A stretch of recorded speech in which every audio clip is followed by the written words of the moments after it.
আসসালামু আলাইকুম দর্শক, আমন্ত্রণ জানাচ্ছি চ্যানেল আই সংবাদের সঙ্গে আছি আমি মৃত্তিকা মোস্তফা। বিস্তারিত সংবাদের শুরুতেই জানিয়ে দিচ্ছি ফ্রেশ আটা ময়দা সুজির সংবাদ শিরোনামগুলো।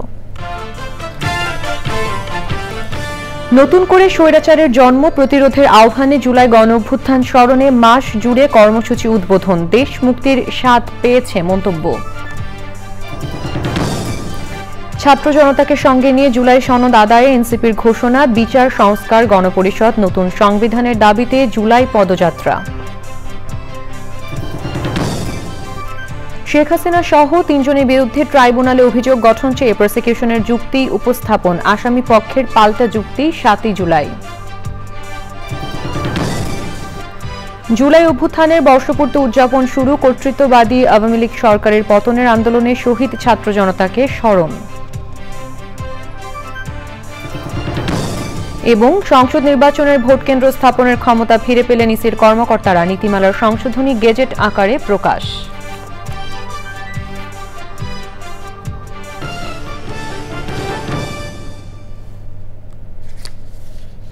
দর্শক, সংবাদ শিরোনামগুলো জানাচ্ছিলাম। এখনকার সংবাদ আয়োজন একই সঙ্গে চ্যানেল আইয়ের ইউটিউব চ্যানেলে এবং চ্যানেল আইয়ের ওটিটি প্ল্যাটফর্ম আইএস স্ক্রিনে লাইভ স্ট্রিম হচ্ছে। যাচ্ছি বিস্তারিত প্রসঙ্গে। প্রধান উপদেষ্টা অধ্যাপক মোহাম্মদ ইউনূস বলেছেন, জুলাই গণঅভ্যুত্থান বাংলাদেশকে মুক্তির স্বাদ দিয়েছে। জুলাই অভ্যুত্থান স্মরণে মাস জুড়ে কর্মসূচি উদ্বোধন করে তিনি বলেছেন, ফ্যাসিবাদ বিলোপ করে নতুন বাংলাদেশ বিনির্মাণ করেছে তরুণরা। দেশবাসীর প্রথম লক্ষ্য অর্জন হয়েছে। মোস্তফা মল্লিক জানাচ্ছেন। প্রধান উপদেষ্টার কার্যালয়ে জুলাইয়ের প্রথম দিন অভ্যুত্থান স্মরণে 1 মাসের কর্মসূচির উদ্বোধন অনুষ্ঠান। উদ্বোধন করেন প্রধান উপদেষ্টা অধ্যাপক ডক্টর মোহাম্মদ ইউনূস। প্রধান উপদেষ্টা বলেন, ছাত্র জনতার অভ্যুত্থানে নতুন জাগরণ সৃষ্টি হয়েছে। এই আন্দোলন গণতন্ত্র পুনরুদ্ধারের লড়াইয়ে এক অমোঘ ডাক। 1 বছর আগে এই জুলাই মাসে আমাদের শিক্ষার্থীরা যে আন্দোলন শুরু করেছিল তা এক অভূতপূর্ব গণ অভ্যুত্থান রচনা করে আমাদের মুক্তির স্বাদ দিয়েছিল। সেই আন্দোলনের মর্মবাণী ছিল ফ্যাসিবাদের বিলোপ করে নতুন বাংলাদেশ বিনির্মাণ, রাষ্ট্রকে জনগণের হাতে ফিরিয়ে দেওয়া। অধ্যাপক ইউনূস বলেন, 16 বছরে প্রথম বিদ্রোহ ঘোষণার মাধ্যমে লক্ষ্য পূরণ করা সম্ভব হয়েছে। যে কারণে অভ্যুত্থান হয়েছিল, তাৎক্ষণিক যেটা টার্গেট ছিল সেটা আমরা অর্জন করেছি। নতুনভাবে রাষ্ট্র ব্যবস্থা বিনির্মাণ, নতুন বাংলাদেশ বিনির্মাণ। আমরা প্রতি বছর এটা করব, যাতে কোনো স্বৈরাচারের কোনো চিহ্ন দেখা গেলে সেটা তাৎক্ষণিকভাবে আমরা বিনাশ করতে পারি। সেটার জন্য এটা অত্যন্ত গুরুত্বপূর্ণ। অধ্যাপক ইউনূস বলেন, দেশের জন্য যারা রক্ত দিয়েছেন তাদের স্বপ্ন পূরণ করতে হবে। যে লক্ষ্যে আমাদের তরুণ ছাত্ররা, জনতা, রিকশা চালক, শ্রমিক, কিশোররা শহীদ হয়েছিল, আহত হয়েছিল, সেই লক্ষ্য বাস্তবায়নে আমরা আবার নতুন করে শপথ নেব এই অনুষ্ঠানমালার মাধ্যমে। এর মাধ্যমে আমাদের স্বপ্ন আবার নতুন করে জেগে উঠুক, আমাদের ঐক্য আবারও সর্বমুখী হোক, অটুট হোক। এই হোক আমাদের এই অনুষ্ঠানমালার লক্ষ্য। অনুষ্ঠানে জাতীয় বিশ্ববিদ্যালয়ের 3 শিক্ষার্থীকে শিক্ষাবৃত্তির চেক তুলে দেন প্রধান উপদেষ্টা। Mostafa Mallik, channel I, Dhaka. July সনদ নিয়ে টালবাহানা চলছে উল্লেখ করে জাতীয় নাগরিক পার্টির আহ্বায়ক নাহিদ ইসলাম বলেছেন, ছাত্র জনতাকে সঙ্গে নিয়ে জুলাই সনদ আদায় করা হবে। জুলাই আন্দোলনের প্রথম শহীদ আবু সাইদের কবর জিয়ারত করে তিনি বলেন, বিচার সংস্কার এবং গণপরিষদের মাধ্যমে নতুন সংবিধান দিতে হবে। রংপুর থেকে রাসেল জমাদ্দারের ক্যামেরায় তাফিমুল ইসলাম জানাচ্ছেন। জুলাই অভ্যুত্থানের প্রথম শহীদ আবু সাইদের কবর জিয়ারতের মধ্য দিয়ে বিচার সংস্কার ও নতুন সংবিধানের দাবিতে দেশজুড়ে জাতীয় নাগরিক পার্টির জুলাই পদযাত্রার কর্মসূচি শুরু। সকালে রংপুরের পীরগঞ্জে আবু সাইদের কবর জিয়ারত শেষে এই শহীদের পিতামাতার সঙ্গে সাক্ষাৎ করেন দলের আহ্বায়ক নাহিদ ইসলামের নেতৃত্বে এনসিপি নেতাকর্মীরা। পরে এনসিপির সদস্য সচিব আক্তার হোসেন বলেন, মুজিববাদী সংবিধান বাদ দিয়ে নতুন সংবিধান তৈরি করতে হবে। যারা গণহত্যা সংগঠিত করেছে, বাংলাদেশের উপরে মানবতা বিরোধী অপরাধ চাপিয়ে দিয়েছে, তাদেরকে বিচারের আওতায় নিয়ে আসতে হবে। একই সাথে বাংলাদেশের পুরনো যে সংবিধান, এই মুজিববাদী সংবিধান ফেলে দিয়ে নতুন এক সংবিধান প্রণয়ন করতে গণপরিষদ নির্বাচনের আয়োজন করতে হবে। দলটির আহ্বায়ক নাহিদ ইসলাম বলেছেন, আবু সাঈদ ও জুলাইয়ের স্বপ্ন মানুষের কাছে তুলে ধরতেই এই পদযাত্রা। আমরা আবু সাঈদের কবর থেকে ঘোষণা করছি, আমরা বাংলার প্রতিটি পথে প্রান্তরে যাব। আমরা বাংলার ছাত্র জনতা, তরুণ, শ্রমিকদেরকে আবারও রাজপথে নেমে আসতে আহ্বান জানাবো। এবং আমরা ৩রা আগস্ট ঢাকায় আসছি, বাংলাদেশের জনগণকে, ছাত্রদেরকে, শ্রমিকদের সাথে নিয়ে আমরা ঢাকায় ঢুকবো এবং আমাদের যে জুলাই ঘোষণাপত্র এবং জুলাই সনদ সেটি আমরা আদায় করে ছাড়বো ইনশাআল্লাহ। এনসিপি নেতাকর্মীরা বলছেন, জুলাই শুধু সরকার পতনের আন্দোলন ছিল না, এটি ছিল নতুন বন্দোবস্তেরও আন্দোলন। যে মৃত্যু পাল্টে দিয়েছিল জুলাই আন্দোলনের প্রেক্ষাপট, কোটা আন্দোলন রূপ নিয়েছিল সরকার পতনের আন্দোলনে, সেই আবু সাঈদের পিতা বলছেন, জুলাইয়ের আকাঙ্ক্ষা এখনো পূরণ হয়নি। শহীদ আবু সাঈদের সমাধিস্থল থেকে তাফহিমুল ইসলাম, চ্যানেল আই। জুলাই পদযাত্রার সর্বশেষ জানতে তাফহিমুল ইসলামের কাছে যাচ্ছি, তিনি পদযাত্রার সাথে আছেন। তাফহিমুল, জুলাই পদযাত্রার এখন কোথায় আছে এবং এ নিয়ে আপনার কাছে কি আপডেট আছে আমাদেরকে জানাবেন। পার্টির গাড়ি বহরে রয়েছি, মৃত্তিকা আমরা জাতীয় নাগরিক পার্টির গাড়ি বহরে রয়েছি। এখন সেটি গাইবান্ধার সাদুল্লাপুর উপজেলায় রয়েছে। সাদুল্লাপুর উপজেলার যে শহীদ মিনার রয়েছে সেখানে পথসভা তারা জাতীয় নাগরিক পার্টি করেছেন। এছাড়া কিন্তু আমরা দেখেছি যে জাতীয় নাগরিক পার্টির যে আহ্বায়ক নাহিদ ইসলাম রয়েছেন, তিনি কিন্তু সাদুল্লাপুর যে 50 শয্যা বিশিষ্ট হাসপাতাল রয়েছেন সেটিও কিন্তু তিনি পরিদর্শন করেছেন এবং আশপাশে যে সাধারণ মানুষরা রয়েছেন তাদের সাথে কথা বলেছেন। আমরা এর আগে যদি বলে রাখি, সকালে 11টার দিকে জুলাই আন্দোলনের প্রথম শহীদ আবু সাঈদের কবর জিয়ারত করেছেন এনসিপি নেতৃবৃন্দ। সেখানে নাহিদ ইসলাম সহ এনসিপির যে শীর্ষ নেতৃবৃন্দ ছিলেন তারাও কিন্তু ছিলেন। আমরা জাতীয় নাগরিক পার্টির যে গাড়ি বহরটি রয়েছেন, এখন আমরা গাইবান্ধার দিকে যাচ্ছি। গাইবান্ধায় শহীদ মিনারে এবং গাইবান্ধা শহরে পথসভা করবেন এবং কি স্থানীয় মানুষদের সাথে কথা বলবেন। সেখানে জাতীয় নাগরিক পার্টি বলছেন যে তারা 3 দফা দাবির কথা বলছেন, বিচার, সংস্কার এবং গণপরিষদ নির্বাচনের মাধ্যমে এই 3 দফা দাবির কথা কিন্তু তারা বলছেন।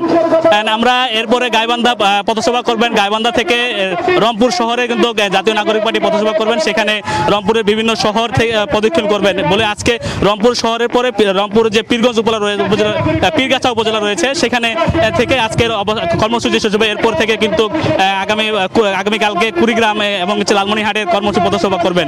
এই ছিল পথসভা থেকে এনসিপির সর্বশেষ। মৃত্তিকা। জি, ধন্যবাদ আপনাকে। জুলাই আগস্ট গণঅভ্যুত্থানের সময় ব্যাপক হত্যাকাণ্ড সহ মানবতা বিরোধী অপরাধের মামলায় ক্ষমতাচ্যুত প্রধানমন্ত্রী শেখ হাসিনা সহ 3 জনের বিরুদ্ধে অভিযোগ গঠন চেয়ে বক্তব্য উপস্থাপন করেছে প্রসিকিউশন। আসামিদের বিরুদ্ধে হত্যা, নির্যাতন ও ঊর্ধ্বতন নেতৃত্বের দায় সহ মানবতা বিরোধী অপরাধের অভিযোগ আনা হয়েছে। পাল্টা যুক্তি উপস্থাপনের জন্য আসামি পক্ষের আইনজীবীরা সময় চাইলে 7 জুলাই ঠিক করেন আদালত। মাজহারুল হক মান্নার রিপোর্ট। জুলাই আগস্ট গণ অভ্যুত্থানের সময় মানবতা বিরোধী অপরাধের মামলায় কারাগারে থাকা আসামি সাবেক আইজিপি চৌধুরী আব্দুল আল মামুনকে সকালে আন্তর্জাতিক অপরাধ ট্রাইব্যুনালে হাজির করা হয়। বেলা 11:45 বিচারপতি মোহাম্মদ গোলাম মর্তুজা মজুমদারের নেতৃত্বে 3 বিচারকের ট্রাইব্যুনাল 1-এ শেখ হাসিনা সহ 3 জনের বিরুদ্ধে অভিযোগ গঠন সংক্রান্ত শুনানি শুরু হয়। মামলার আরেক আসামি সাবেক স্বরাষ্ট্রমন্ত্রী আসাদুজ্জামান খান কামাল। ট্রাইব্যুনালের অনুমতি সাপেক্ষে মামলার অভিযোগ গঠনের শুনানি গণমাধ্যমে সরাসরি সম্প্রচার করা হয়। আন্দোলন চলাকালে 27 জুলাই 2024 খ্রিস্টাব্দে যাত্রাবাড়ি থানার সামনে মোবাইলে ধারণকৃত আন্দোলনরত ছাত্র জনতাকে গুলি করে হত্যার ভিডিও প্রদর্শন করেন ওয়ারি জোনের ডিসি ইকবাল। ডিসি ইকবাল বলেন, গুলি করি, মরে একটা, আহত হয় একটা, একটাই যায়, বাকিটি যায় না স্যার। এইটাই স্যার আতঙ্ক এবং দুশ্চিন্তার বিষয়। এখান থেকে স্পষ্টত প্রতীয়মান হয় আসামিদের জ্ঞাতসারে এবং তাদের নির্দেশনায় দেশব্যাপী মানবতা বিরোধী অপরাধ সংগঠিত হয়েছে। এই ধারাবাহিকতায় ড্রোন ব্যবহার করে নিরস্ত্র ছাত্র জনতা আটক করা হয়, নির্যাতন করা হয়, প্রাণঘাতী অস্ত্র এবং হেলিকপ্টার ব্যবহার করে গুলি করে 1.5 সহস্রাধিক মানুষকে হত্যা করা হয়, 25 সহস্রাধিক মানুষকে গুরুতর জখম করা হয়। এই আক্রমণে অনেকে স্থায়ীভাবে অন্ধত্ব বরণ সহ চিরতরে পঙ্গু হয়ে যায়। পলাতক শেখ হাসিনা ও আসাদুজ্জামান খান কামালের পক্ষে নিযুক্ত state defence lawyer Amir Hossain ও চৌধুরী আব্দুল আল মামুনের পক্ষের আইনজীবী যুক্তি উপস্থাপনের জন্য সময় চেয়ে ট্রাইব্যুনালে আবেদন করেন। ঐতিহাসিক মামলা বলেছি, বাংলাদেশের ইতিহাসে বাংলাদেশের কোনো প্রাইম মিনিস্টারের বিরুদ্ধে এরকমের আন্তর্জাতিক অপরাধ ট্রাইব্যুনালে ইতিপূর্বে কোনো মামলা হয় নাই এবং একটি কঠিন গুরুতর চার্জের মামলা। এই কঠিন গুরুতর চার্জের মামলা, এই কারণে আমি সময় চেয়েছি। আমি পরিপূর্ণ প্রস্তুতি নিতে না পারার কারণে। আমার চেষ্টা থাকবে, আপ্রাণ চেষ্টা থাকবে তার পক্ষে তাকে এই মামলা থেকে খালাস করার জন্য। এর আগে 12 মে মানবতাবিরোধী অপরাধের মামলায় শেখ হাসিনা সহ 3 জনের বিরুদ্ধে প্রসিকিউশনের তদন্ত প্রতিবেদন দাখিল করে তদন্ত সংস্থা। 1 জুন শেখ হাসিনাকে প্রধান আসামি করে অভিযোগপত্র ট্রাইব্যুনালে দাখিল করা হয়। আসামিদের বিরুদ্ধে আনা হয় 5 অভিযোগ। মামলার সাক্ষী করা হয় 81 জনকে। অভিযোগ আমল নিয়ে অভিযোগ গঠনের দিন ঠিক করেন tribunal. Mazhar Manna, channel I, Dhaka. July শহীদদের আত্মত্যাগকে ধারণ করে গণতন্ত্রের অগ্রযাত্রায় এগিয়ে যাওয়ার আহ্বান জানিয়েছেন বিএনপি নেতারা। তারা বলেন, এই অভ্যুত্থান নির্দিষ্ট কোনো দলের নয়, ফ্যাসিবাদের বিরুদ্ধে সাধারণ ছাত্র জনতার অভ্যুত্থান। জুলাইয়ের প্রথম প্রহরে কেন্দ্রীয় শহীদ মিনারে জাতীয় সঙ্গীত পরিবেশন ও মোমবাতি প্রজ্বলন করে জাতীয়তাবাদী ছাত্রদল। শহীদুল্লাহ রাজু রিপোর্ট। অভ্যুত্থানের মাস জুলাইয়ের প্রথম প্রহর রাত 12টা। কানায় কানায় পূর্ণ কেন্দ্রীয় শহীদ মিনার চত্বর। সমস্বরে জাতীয় সঙ্গীত গাওয়ার পর শত শত মোমবাতি জ্বালিয়ে স্মরণ করা হয় জুলাইয়ের শহীদদের। রক্তাক্ত জুলাইয়ের বর্ষপূর্তিতে ছাত্রদলের এই আয়োজনে অংশ নেন বিএনপি সহ অন্য অঙ্গ সহযোগী সংগঠনের সিনিয়র নেতারা। প্রথম প্রহরে অভ্যুত্থানের মাসের কর্মসূচি ঘোষণা করে ছাত্রদল। জুলাই গণঅভ্যুত্থানের চেতনা রক্ষা করার জন্য ছাত্রদল ভ্যানগার্ড হিসেবে ভূমিকা পালন করবে সেই প্রতিজ্ঞা করছি। জুলাই আন্দোলন একদিনে শুরু হয়নি জানিয়ে বিএনপির সিনিয়র নেতারা বলেন, দেশে যেন আর স্বৈরাচারী শাসন ফিরে না আসে। ছাত্র জনতার জাতীয়তাবাদী ছাত্রদলের নেতৃত্বে যে আন্দোলন হয়েছে, ওয়াসিমের রক্তের বিনিময়ে, সাইদের রক্তের বিনিময়ে, সেই রক্ত কখনোই বৃথা যাবে না। যে সমস্ত শহীদ জীবন দিয়েছেন সেই শহীদের স্বপ্ন বাস্তবায়ন করা এখন আমার দায়িত্ব। আমরা বারবার আমাদের স্বপ্নগুলো হেরে যাই, আমাদের স্বপ্নগুলো বারবার পরাজিত হয়। এবার যেন আমাদের স্বপ্নগুলো পরাজিত না হয়। জীবনের চেয়ে দামি হচ্ছে স্বাধীনতা। আমরা সেই স্বাধীনতাকে লালন করব, আমরা সেই মুক্তিকে লালন করব, আর সেই স্বাধীনতার পতাকা পথ পথ করে উড্ডীন করে রাখবে জাতীয়তাবাদী ছাত্র দলের ছেলেরা। সংগ্রামের স্বপ্ন পূরণে ছাত্র সমাজকে অতন্দ্র প্রহরী হওয়ার আহ্বান জানান বিএনপি নেতারা। Shahidullah Raju, channel I, Dhaka. গণসংহতি আন্দোলনের প্রধান সমন্বয়কারী জোনায়েদ সাকি অভিযোগ করেছেন, গণসংহতি আন্দোলনের কার্যালয়ের সামনে ককটেল বিস্ফোরণের মাধ্যমে ভয়ঙ্কর অপতৎপরতা শুরু করেছে ফ্যাসিস্ট বাহিনী। কেন্দ্রীয় শহীদ মিনারে জুলাই গণঅভ্যুত্থানে শহীদদের প্রতি শ্রদ্ধা জানিয়ে তিনি বলেন, আওয়ামী লীগ গুপ্ত সন্ত্রাস চালাচ্ছে। তাই জুলাই গণহত্যার বিচার, জনগণের নিরাপত্তা নিশ্চিত করা ও পরিবেশ তৈরি করে সুষ্ঠু নির্বাচন আয়োজনের জন্য সরকারকে আহ্বান জানান তিনি। শহীদ মিনারে শ্রদ্ধা জানায় গণসংহতি আন্দোলনের সহযোগী সংগঠনগুলো। সেই সময় জুলাই শহীদদের স্মরণে মাস জুড়ে বিভিন্ন কর্মসূচির বিস্তারিত তুলে ধরে দলটি।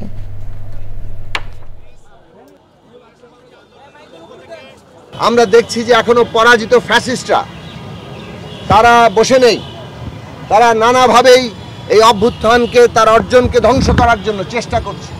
মানুষের মধ্যে ভয়, ভীতি, আতঙ্ক, ত্রাস সৃষ্টি করে তারা একটা অস্থিতিশীল পরিবেশ তৈরি করার চেষ্টা করছে।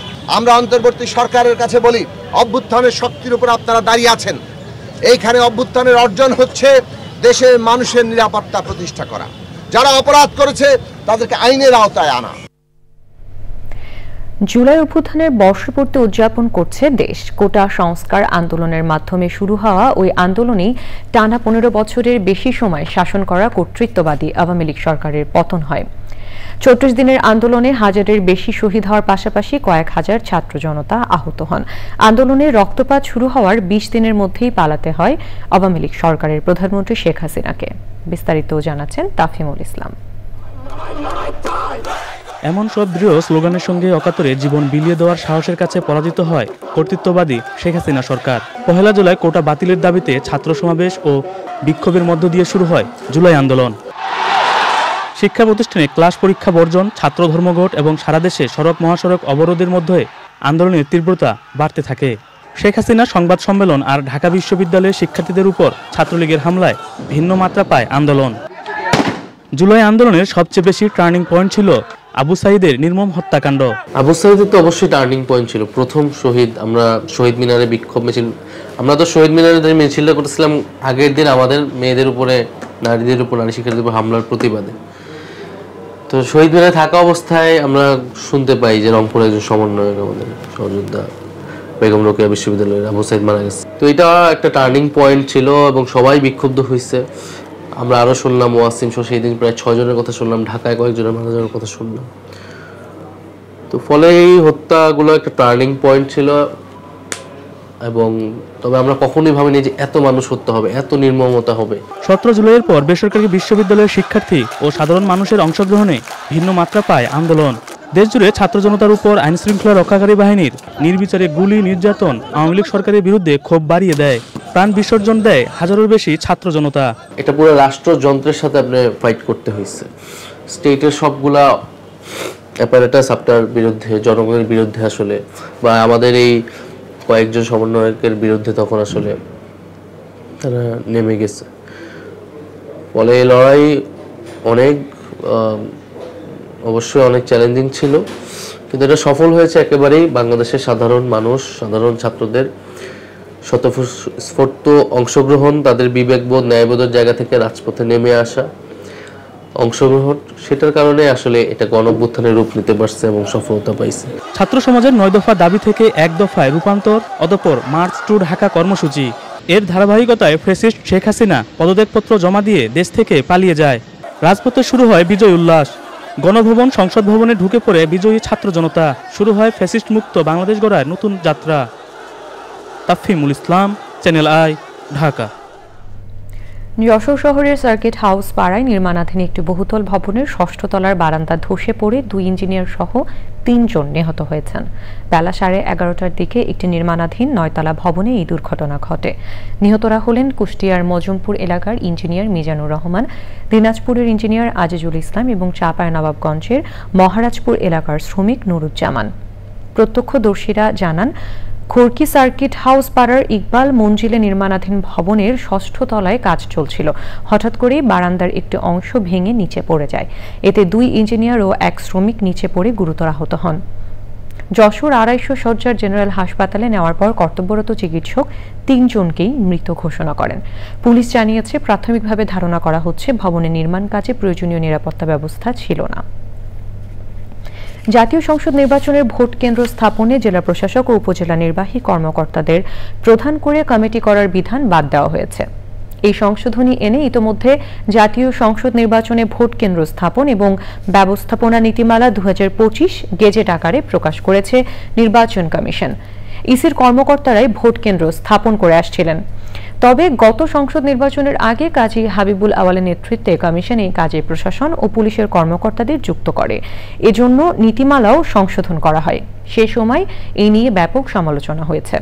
সংশোধনের মাধ্যমে ভোট কেন্দ্র স্থাপনে ক্ষমতা ফিরে পেলেন ইসির কর্মকর্তারা। দর্শক, এবারে চলে যাচ্ছি বিরতিতে। চালানো হামলায় প্রাণ হারিয়েছে 30 ফিলিস্তিনি এবং আহত হয়েছে অনেকেই। নিহতদের মধ্যে নারী, শিশু সহ সাংবাদিকও রয়েছেন। প্রত্যক্ষদর্শীরা জানিয়েছেন, সমুদ্র সৈকতের আলবাকা ক্যাফেটেরিয়ায় বিমান থেকে বোমা হামলা চালানো হয়। একজন সাংবাদিক জানান, স্থানীয় সাংবাদিকরা ইন্টারনেট সুবিধার জন্য প্রায়ই ওই ক্যাফেটেরিয়া ব্যবহার করতেন। এছাড়া মানবাধিকার কর্মী সহ পেশাজীবীরাও সেখানে জড়ো হতেন।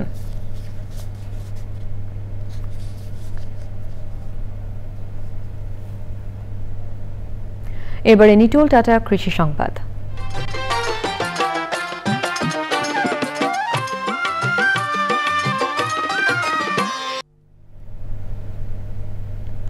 বাণিজ্যিক সম্ভাবনা থাকলেও অযত্ন আর অবহেলায় নষ্ট হচ্ছে গাইবান্ধার সাহেবগঞ্জ ইক্ষু খামারে 50টির বেশি কাঠবাদাম গাছ।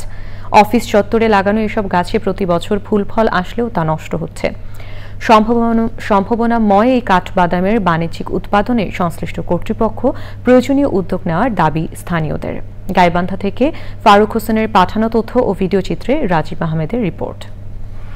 রংপুর সুগার মিলের আওতাধীন সাপমারা ইউনিয়নের সাহেবগঞ্জ ইক্ষু খামারের অফিস চত্বরের পুকুর পাড়ে প্রায় 50টি কাঠবাদামের গাছ রয়েছে। দীর্ঘদিনের পরিপক্ক এসব গাছে প্রতি বছর ফুল ফল আসলেও তা অযত্ন আর অবহেলায় নষ্ট হচ্ছে।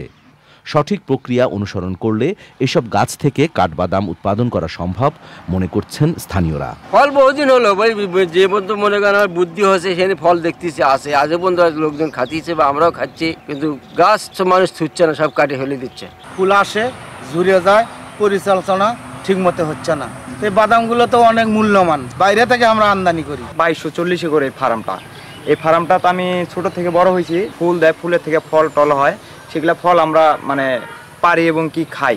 একটি কাঠবাদামের গাছে ফুল থেকে পরিপক্ক ফল পেতে প্রায় 8 মাস সময় লাগে বলে জানায় কৃষি বিভাগ। কাজু বাদাম উন্নয়ন প্রকল্পের আওতায় এনে এই কাঠবাদামের উন্নয়ন ঘটানোর চিন্তা করছেন তারা। সাহেবগঞ্জে 80 থেকে 100টার মতো কাঠবাদামের গাছ রয়েছে। এই কাঠবাদামগুলো আসলে সুগার ক্রপ, যে রংপুর সুগার মিল আছে তাদের তত্ত্বাবধানে, রংপুর সুগার মিল কর্তৃপক্ষ যদি আমাদের কাছে সহযোগিতা চায়, আমরা তাদেরকে অবশ্যই আমাদের যে টেকনিক্যাল সাপোর্ট আছে আমরা অবশ্যই তাদেরকে সেই টেকনিক্যাল সাপোর্ট দিয়ে সহায়তা করব। সম্ভাবনাময় এই কাঠবাদামের বাণিজ্যিক উৎপাদনে সংশ্লিষ্ট কর্তৃপক্ষ প্রয়োজনীয় পদক্ষেপ গ্রহণ করবে, এই দাবি স্থানীয়দের। Rajib Ahmed, Channel I. এখন দেখবেন প্রকৃতি সংবাদ।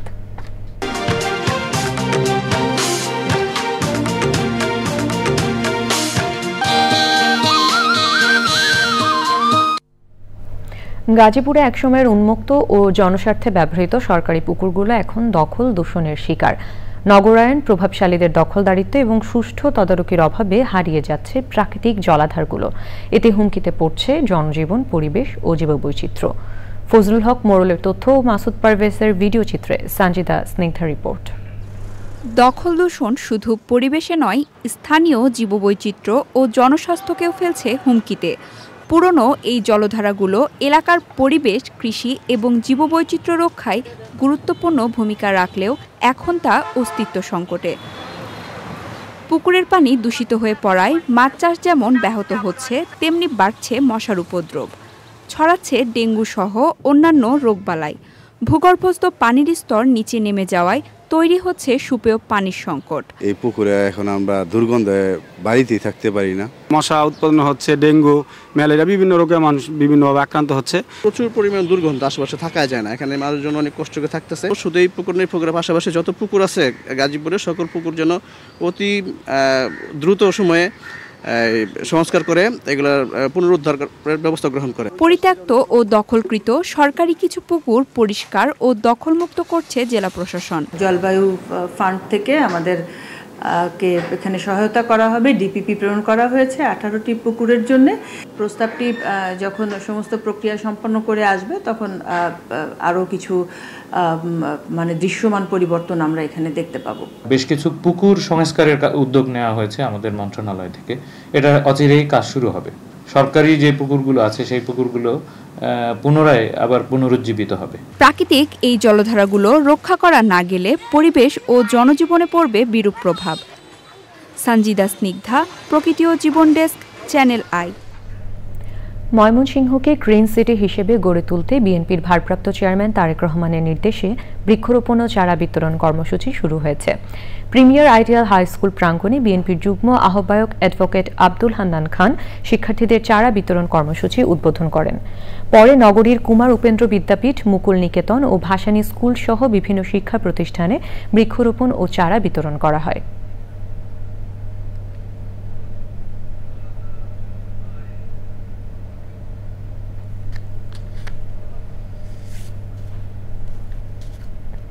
দর্শক, সবশেষে ফ্রেশ আটা ময়দা সুজি সংবাদ শিরোনামগুলো জানিয়ে দিচ্ছি আরও একবার। নতুন করে স্বৈরাচারের জন্ম প্রতিরোধের আহ্বানে জুলাই গণ অভ্যুত্থান স্মরণে মাস জুড়ে কর্মসূচি উদ্বোধন, দেশ মুক্তির স্বাদ পেয়েছে মন্তব্য। ছাত্র জনতাকে সঙ্গে নিয়ে জুলাই সনদ আদায়, এনসিপির ঘোষণা, বিচার সংস্কার, গণপরিষদ, নতুন সংবিধানের দাবিতে জুলাই পদযাত্রা।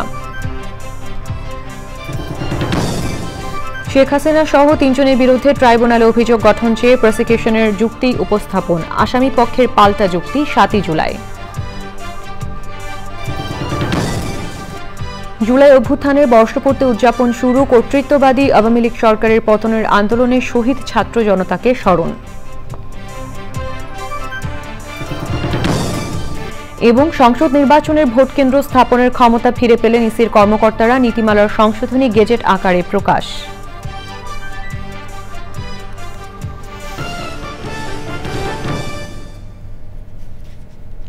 চ্যানেল আইয়ের সর্বশেষ সংবাদ জানতে ভিজিট করুন channelionline.com এবং যুক্ত থাকুন আমাদের সোশ্যাল মিডিয়া প্ল্যাটফর্মগুলোর সাথে। এই ছিল এখনকার সংবাদ। সবাইকে সাথে থাকার জন্য ধন্যবাদ।